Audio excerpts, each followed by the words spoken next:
Thousands have been protesting in the Ukrainian capital this Sunday against excessive privileges held by government ministers in the country.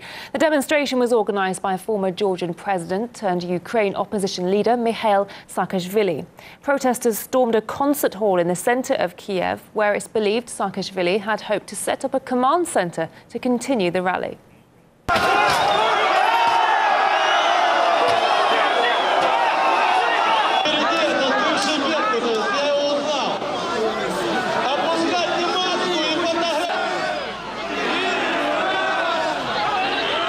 RT's Daniel Hawkins told my colleague Ewan O'Neill what triggered the demonstration in Kiev.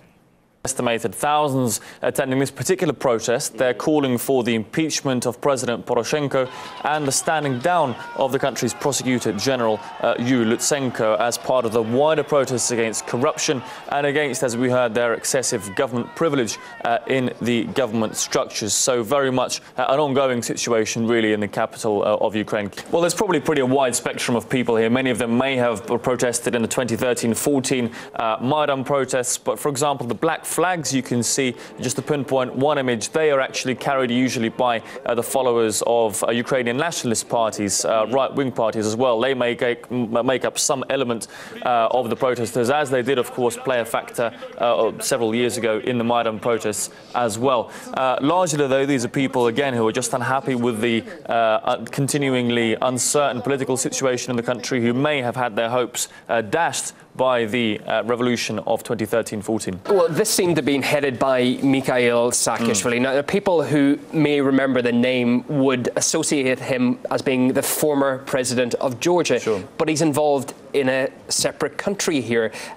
He's quite a controversial figure, isn't he? He is, because Saakashvili actually had his citizenship revoked from Georgia. He gave that up to become a citizen of Ukraine at the invitation of President Poroshenko, a good friend of his. They actually went and studied at university together. They've got a history together. He was invited to be the mayor of Odessa, a region in Ukraine. That was later revoked when he became critical of the regime. He is now officially stateless, and the Ukrainian government, the Ukrainian authorities want to have him evicted from the country, deported from the country. He's been very critical of the regime, using very strong terms. Let's take a listen to what he had to say today at the protest. We won't shake the country. We have only one country. But the doghouse, what we have as a government, we will shake it until we demolish it, so that it never comes back.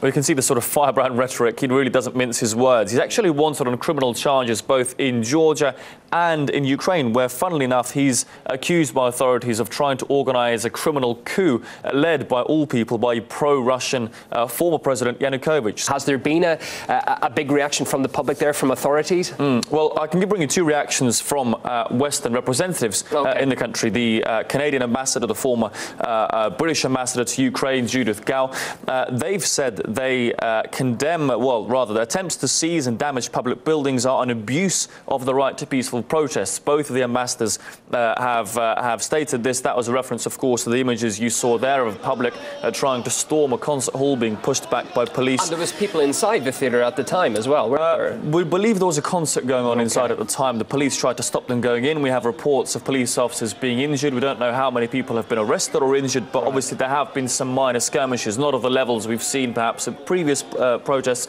but certainly a lot of passion there going on. And interesting to see the reaction, of course, from these Western representatives who in 2013-14 leveled their criticism, leveled their condemnation at the authorities, at the security forces, not at the protesters on the streets. Perhaps there was a bit of a different story there with those particular protests.